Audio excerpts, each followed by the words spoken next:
నిజానికి క్రైస్తవ్యానికి, నిజమైన క్రైస్తవ్యానికి గీటురాయి ఏంటంటే, నిజమైన క్రైస్తవ భక్తికి గీటురాయి ఏంటంటే హింసను ఎదుర్కోవడం. సద్భక్తితో బ్రతుకును ఉద్దేశించే వారు తప్పక హింస నొందుతారు. ఆశీర్వాదం తప్పక వస్తుందని ఎక్కడ లేదు, కానీ శ్రమ, హింస మటుకు తప్పక వస్తుంది. సో క్రైస్తవ్యానికి నేను నిజమైన క్రైస్తవంలో ఉన్నానా లేదా, నేను నిజంగా భక్తి చేస్తున్నానా లేదా అన్నదానికి గుర్తు, గీటురాయి ఏమిటంటే మనం శ్రమను, హింసను ఎదుర్కోవడం. ఎందుకంటే క్రీస్తు మార్గం లోక మార్గానికి అభిముఖంగా ప్రయాణం చేస్తుంది. క్రీస్తు తత్వం లోక తత్వానికి వ్యతిరేకంగా ఉంటుంది. The moment you become the disciple of Christ, you start going against the tide and trend of the world. యేసుక్రీస్తు శిష్యులమైంది మొదలు మనం నిజంగా ఆ శిష్యరికాన్ని మనం పాటిస్తే, ఆయన దగ్గర మనం ఆ శిష్యరికం చేస్తూ ఉంటే ప్రతిదినం లోకానికి వ్యతిరేకంగా మనం ప్రయాణించి తీరుతాం.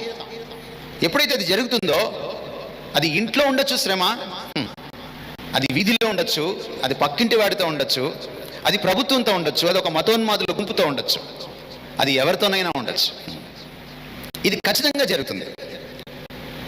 యేసుక్రీస్తు వారు అందుకనే ఎక్కడ దాచిపెట్టలేదు. He never minced words.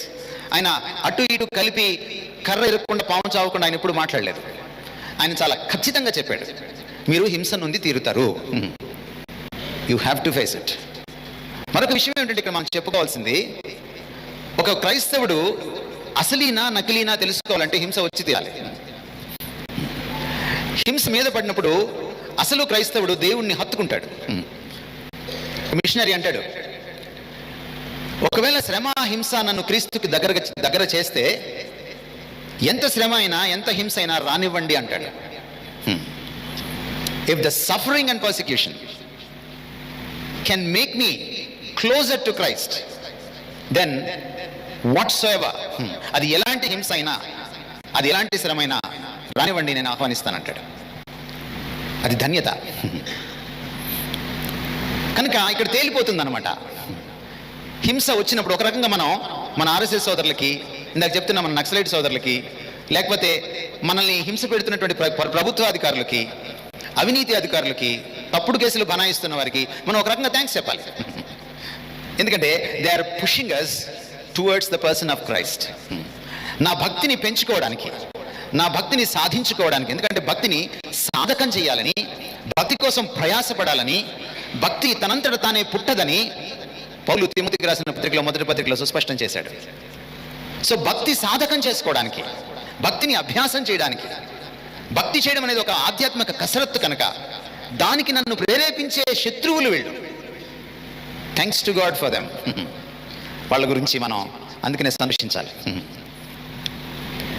ఇది the positive outlook of suffering, Christian suffering and persecution.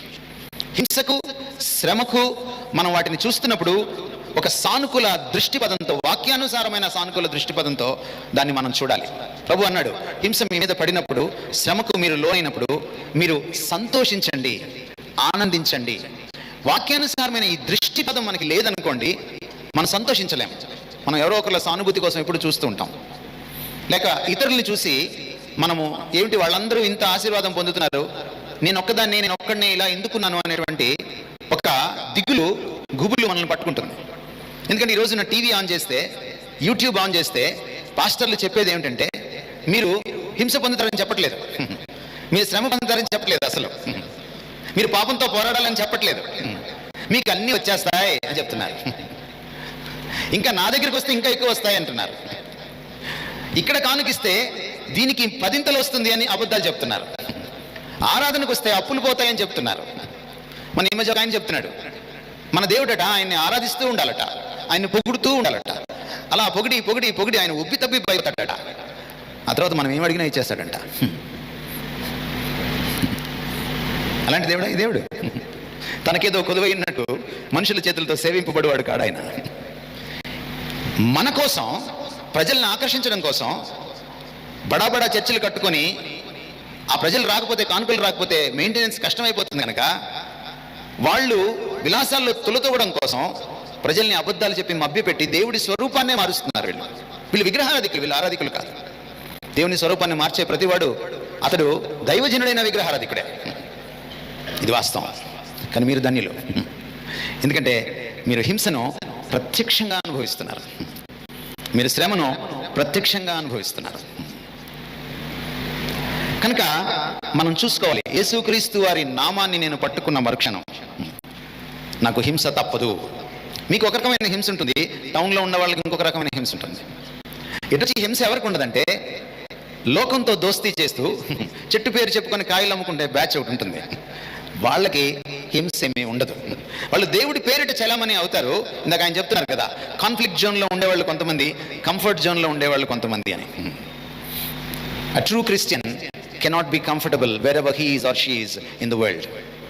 ప్రపంచంలో మీరు ఎక్కడున్నా సరే, ఒక నిజమైన క్రైస్తవుడు క్రైస్తవురాలు సౌకర్యవంతంగా కూర్చోలేరు, బతకలేరు. You feel that discomfort, that music from the world. లోకం నుంచి ఆ మ్యూజిక్ వస్తూనే ఉంటుంది మనకి.